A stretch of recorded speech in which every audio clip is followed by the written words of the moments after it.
Line पर जुड़ चुके हैं। प्रमोद जी, आप लोग आज संविधान को बचाने के लिए सड़कों पर उतर आए। बीजेपी आपके ऊपर हमलावर है कि आप लोगों ने आज से 50 साल पहले संविधान का गला घोट दिया था।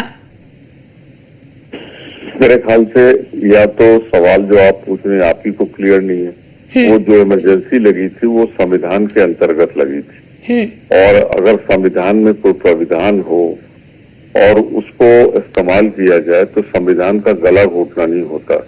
उसका दुरुपयोग हुआ हो, सदुपयोग हुआ हो, उससे लोगों को तकलीफ पीड़ा हुई, उसके लिए माफी भी मांगी जा चुकी है। और सन 80 में जनता ने पुनः जनादेश देके उसी कांग्रेस को वापस आई थी जिसे 77 में किया था। गला तो तब घोटा जाता है जब संविधान में वो अधिकार न हो, उसका प्रयोग हो, जैसे मुख्यमंत्री जी ने दिया है। संविधान में कहाँ लिखा हुआ है कि बुलडोजर लगा के आप किसी का घर गिरा देंगे? संविधान में कहाँ लिखा हुआ है जो मोदी जी कर रहे हैं? तो हमारा ये कहना है, विपक्ष का ये कहना है कि संविधान में इमरजेंसी न लगा के इन्होंने गैर संवैधानिक ढंग से इमरजेंसी लगा रखी है। इसे कहते हैं संविधान का गला घोटना। लेकिन प्रमोद जी, साफ तौर पर सत्ता पक्ष की ओर से यही कहा जा रहा है कि संविधान की हम रक्षा कर रहे हैं। आप लोगों ने तो संविधान का दुरुपयोग किया, नेताओं को उस वक्त बंद करा दिया, ये तमाम आरोप लग रहे हैं आप लोगों पे। देखिए, ये सन 74-75 की घटना है, उसको बीते हुए 50 साल होने जा रहा है। आज जो बात उठाई जा रही है उसको समझने की जरूरत है कि वो संविधान प्रदत्त अधिकार था, तो जनता से बड़ी ना आप है, ना हम है और ना सरकार है। जनता ने उसके बाद सन 80 में जनादेश दे दिया, 85 में जनादेश दे दिया, 10वीं बार जनादेश हो गया। तो सरकार जो गैर संवैधानिक ढंग से जो काम कर रही है वो संविधान का गला घोट रही है। विपक्ष ने तो ये बीती हुई बात है जिसके लिए खेद भी व्यक्त कर दिया। लेकिन प्रमोद जी, वो तो कह रहे हैं कि चेहरा जरूर बदल गया लेकिन चरित्र नहीं बदला है कांग्रेस का। चरित्र आज भी वैसा ही है। मोदी जी इसका सर्टिफिकेट खुद को दें, दूसरों को सर्टिफिकेट देने लायक न उनका चेहरा है, न चाल है, न चरित्र है। मोदी से हमें सर्टिफिकेट ठीक है। प्रमोद जी, हमारे साथ दिनेश शर्मा भी जुड़ चुके हैं, बीजेपी के नेता हैं। दिनेश जी, साफ तौर पर प्रमोद जी का ये कहना है कि आप लोगों ने तो अघोषित इमरजेंसी लगा रखी है। देखिए माननीय प्रमोद जी बहुत वरिष्ठ हमारे नेता हैं, मैं उनकी बात का जवाब कोई नहीं दूंगा। मैं इतना ही कहूंगा कि आज का दिन एक काला दिवस के रूप में है। कांग्रेस की डिक्टेटरशिप, हिटलरशाही और संविधान विरोधी गतिविधियों का ये एक चरमोत्कर्ष पर पहुंचा हुआ दिन है। 25 जून 1975 से मार्च 1977 तक का वो काला कार्यकाल आज भी जब याद करते हैं तो सिहर उठते हैं। 1971 के चुनाव में इंदिरा गांधी ने चुनाव में भ्रष्ट प्रथाओं को अपनाया और कांग्रेस ने जबरदस्ती बेईमानी करके चुनाव जीतने की कोशिश करी। उसपे माननीय न्यायालय ने जब निर्णय दिया तो उसके एवज में बजाय माननीय न्यायालय का निर्णय स्वीकार करने का जो एक लोकतांत्रिक सरकार का कर्तव्य था, कांग्रेस की शुरू से आदत हिटलरशाही की और संविधान विरोधी रही, इसलिए उन्होंने 25 जून को आधी रात को एक कांग्रेस के प्रधानमंत्री ने बगैर मंत्रिमंडल को सूचित किए और सीधे आपातकाल पे हस्ताक्षर कर दिए और आपातकाल लागू कर दी। भारत के लोकतंत्र में समान संविधान विरोधी गतिविधि से बड़ी क्या हो सकती थी कि मंत्रिपरिषद को 26 जून को सूचित किया गया और 25 जून को उन्होंने इमरजेंसी लगा दी और माननीय अटल बिहारी वाजपेयी, जेपी, राजनाथ सिंह जी, अडवाणी जी, जोशी जी, ऐसे लोगों को मिलाकर लगभग 1.5 लाख से ऊपर लोगों को गिरफ्तार कर दिया गया।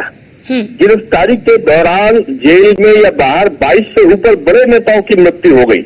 मीडिया पर सेंसरशिप हो गया और समाचार पत्रों में कोई बात कहने की किसी को अधिकार नहीं रह गया।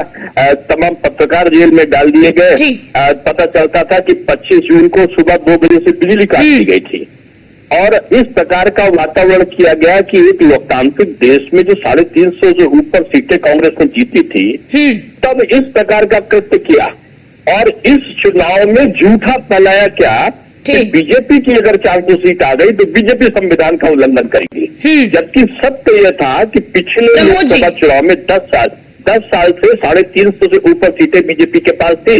जी। बीजेपी ने एक भी संविधान विरोधी काम नहीं किया। ठीक है, प्रमोद जी, कांग्रेस ने प्रमोद जी, इंदिरा इस पे की जवाब मेरी दीजिए, बात ठीक पूरी है। होने दीजिए। ठीक है। कांग्रेस ने 56 बार, इंदिरा जी ने 56 बार सरकारों को भंग किया। नरसिम्हा राव जी ने भंग किया, मनमोहन सिंह जी ने भंग किया, राजीव गांधी ने भंग किया, लेकिन बीजेपी के 10 साल के शासन काल में एक भी प्रदेश सरकारों को भंग नहीं किया गया। तो ठीक। संविधान का उल्लंघन करने वाले कौन है? बीजेपी प्रमोद नहीं, जी। कांग्रेस है। ठीक है, प्रमोद जी आपने सुना, दिनेश जी ने साफ तौर पर कहा कि आप लोगों ने किस तरह से संविधान विरोधी गतिविधियां की हैं, लेकिन बीजेपी के 10 साल के शासनकाल में इस तरह का कोई काम नहीं हुआ है। उन्हें याद दिला दीजिए, मेरा नमस्कार दे दीजिए उमेश जी को, सीधे साधे शरीफ आदमी हैं। मैं सिर्फ इतना कहना चाहता हूँ, गोवा की सरकार किसने गिराई, कर्नाटक की सरकार किसने गिराई, एक दर्जन सरकार को छोड़िए। दूसरा, असंवैधानिक उसको कहते हैं जिसको प्रेसिडेंट की स्वीकृति मिले। इमरजेंसी लगाई गई थी जो तत्कालीन महामहिम राष्ट्रपति ने स्वीकृति प्रदान की थी, और स्वीकृति जब प्रदान हो जाए तो उस काम को असंवैधानिक नहीं कहा जाता। थोड़ा सा कायदा कानून समझने की जरूरत है। अगर उसे प्रेसिडेंट की एसेंट नहीं मिली होती या बाद में कैबिनेट ने उसे जस्टिफाई नहीं किया होता तो वो नहीं लड़ सकता था। मैं पार्लियामेंट में भी उस पर चर्चा हुई, तमाम बातें हुई, तो बेहतर यही है, और जिसके बाद जनादेश आ जाए तो जनता से बड़ा कोई आदेश नहीं होता। जहां तक संविधान बदलने की बात है, ये बात कांग्रेस ने नहीं कही, ये लल्लू सिंह जी एमपी थे, इनके सिटिंग थे अयोध्या से, उन्होंने कही। जो उम्मीदवार थी राजस्थान से उन्होंने कही, जो कर्नाटक से आपके एमपी थे उन्होंने कही, तो 4-4, 5-5 सांसदों ने कही। इसलिए हम उसको कह रहे हैं कि ये संविधान बदलना चाहते थे, और अब तो उस पर जनता का आदेश भी आ गया है। जनादेश से ना ऊपर मैं हूँ, ना शर्मा जी है, ना आप हैं, तो जो जनादेश आ गया उसको स्वीकार करना चाहिए। और मैं इस बात से दृढ़ प्रतिज्ञ हूँ कि आज अघोषित इमरजेंसी लागू है। प्रमोद जी, कैसे लगता है कि अघोषित इमरजेंसी है देश में? तो क्या कोई किसी अधिकारों का हनन हुआ है? क्या इस तरह की चीजें हो रही हैं? क्या आपको लगता है कि घोषित इमरजेंसी है देश में?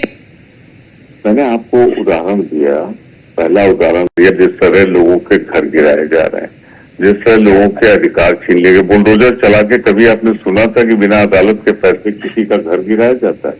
कभी आपने सुना था कि मीडिया बोलेगा जो सरकार बुलवाना चाहती है? क्या दिक्कत है?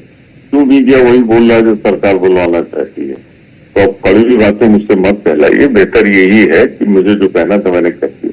दिनेश जी, साफ तौर पर यही आरोप लग रहा है कि साफ तौर पर देखिए, मैंने पहले निवेदन किया था कि आदरणीय प्रमोद जी से मेरा कोई, वो जितनी बार चुनाव जीत के आए मेरी उम्र उतनी बड़ी है।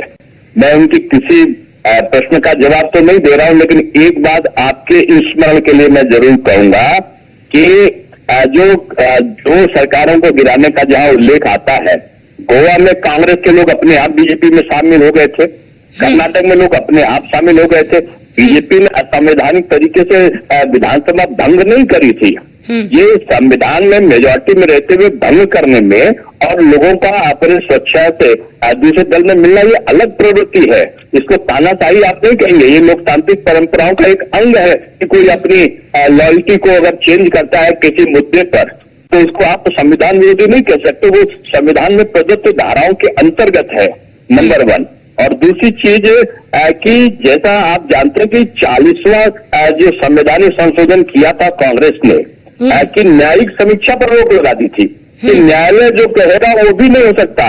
9वीं अनुसूची में एक मीडिया विरोधी, जो आज आप बोलने की हिम्मत कर रहे हैं मीडिया के लोग मोदी सरकार में, ठीक है दिनेश जी, आपको रोकना चाहते हैं कि प्रसाद मौर्य डिप्टी सीएम क्या कुछ कह रहे हैं, जरा वो सुनवा देते हैं। दिया गया था।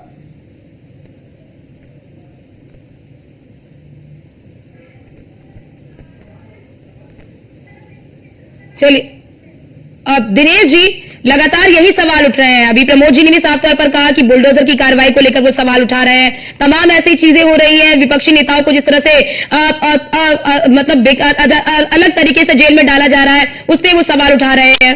मैंने सुने हैं ना, आप अगर बोलेंगे तो और टाइम वेस्ट होगा। मैं आपको निवेदन करता हूं कि जितनी जगह योगी जी ने बुलडोजर चलाया है, एक भी स्थान पर न्यायालय के द्वारा नहीं कहा गया कि ये गलत हुआ है।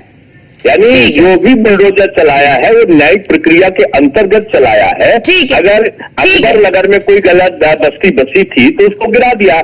अगर ठीक। अतीक अहमद ने किसी गरीब की जमीन ठीक पर है। मकान बनाया था, दिनेश जी माफ करिए, तो गिरा दिनेश जी दिया। माफ करिए, आपको रोकना पड़ रहा है। बहुत शुक्रिया आपका हमारे साथ जुड़ने के लिए।